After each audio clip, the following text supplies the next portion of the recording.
That guy in a little coat. Who told you you can eat my cookies? You're killing me, Smalls. Shut up! Oh, that's nonsense. Sports, cards, and more. The 2023 Nationals coming up. Yes, that National, and well, be prepared because you're going to see a lot of this. We are at the National once again. We have ever since I was at the 18 Cleveland National. I'm finally back. Survive and thrive at the 2023 National. Let me give you a quick insight to how West Coaster feels when the National Sports Car Convention is brought up. None of the VIP stuff will take general admission $25 a day for, let's say, 3 days at $75 total. Next, we need a flight round trip. The best I could find was $400. After the flight's taken care of, you need a hotel, somewhere to sleep. I couldn't find anything less than $130 a night that looked proper to stay at. That equals $400 for the 3 nights at the convention. Then we have Uber. Uber for the 3 days plus the airport rides, looking at $200. I'd be spending $1,000 before I even bought one damn sports car.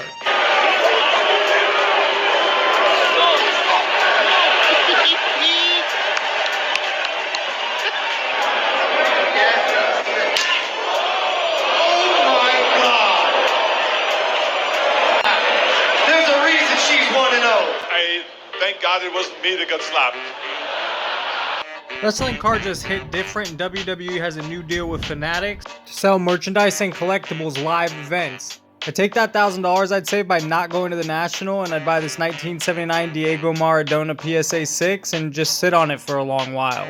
There's some ridiculous tennis deals right now. That's a Rafael Nadal PSA 10 rookie card for $70, a Federer PSA 9 for $30, and Andre Agassi BGS 9 for $40. Run out and go and get one of those. No, I think it's all about your skills, specific skills.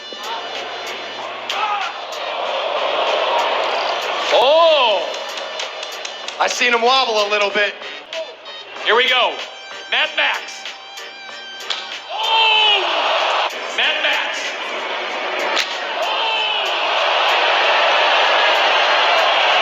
I thank God it wasn't me that got slapped. Leaf cards seem to be getting a little more attention these days and a little more out there. I'm not just talking about these Pro Set cards.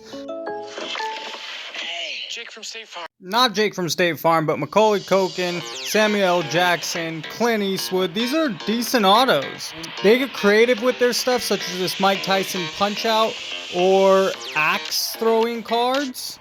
They even have the Pro Bowling League in case you're interested, and Aaron Rodgers Reimagined. What is this Reimagine series? They're not as bad as the Aaron Rodgers one makes them look out to be. The Hogan one is actually pretty cool, and on the back they're all serial numbered to under 200, or at least the ones I've seen. Here's Pope Francis as a baller, and the best one, Jose Canseco, making the juice.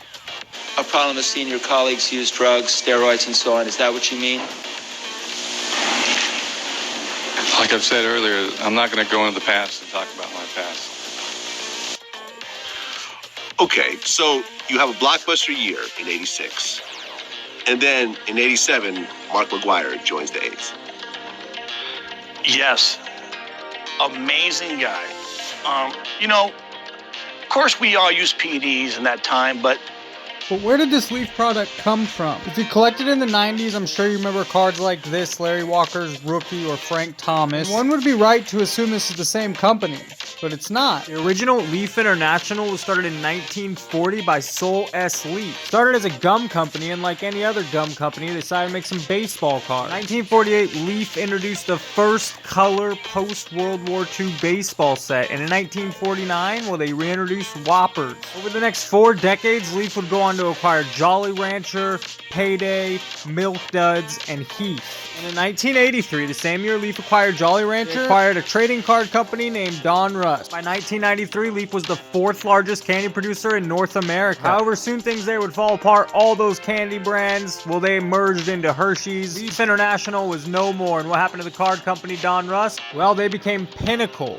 And just 2 years later, Pinnacle went bankrupt. So this Leaf company that you see now in the hobby has nothing to do with the old Leaf company. They were founded in 2010, 13 years ago. Founder Brian Gray back in 2010 had a product called Razor Poker Cards. When he heard the Leaf name was available, he jumped on it. When I saw the Leaf brand was available, I immediately recognized it was the perfect match for my new endeavor. So in closing, Leaf has nothing to do with the original product that was released in 1948, Donruss, or Pinnacle. And like Razor before it, Leaf does not currently have a license with any of the 4 major US sports leagues. Why does that matter, or what does it mean? Well, if you look at the Leaf cards, you're not going to see any pro sports logo on the card. You have their name, a picture, but no logo. They don't have the rights.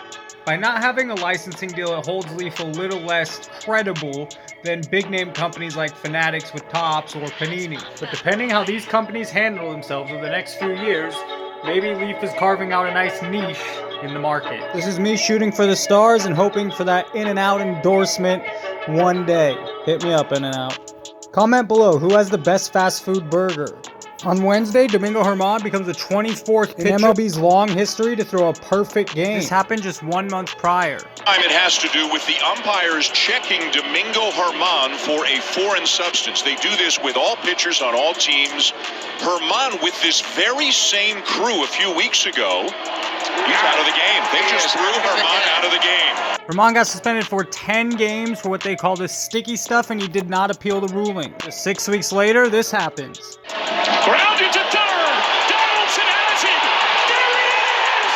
Perfection for Domingo Germán. Germán's rookie card earlier in June, before pitching the perfect game, was going anywhere from, $2 to about $15. This guy bought 4 Bowman Chrome for $10.50, the first Bowman auto.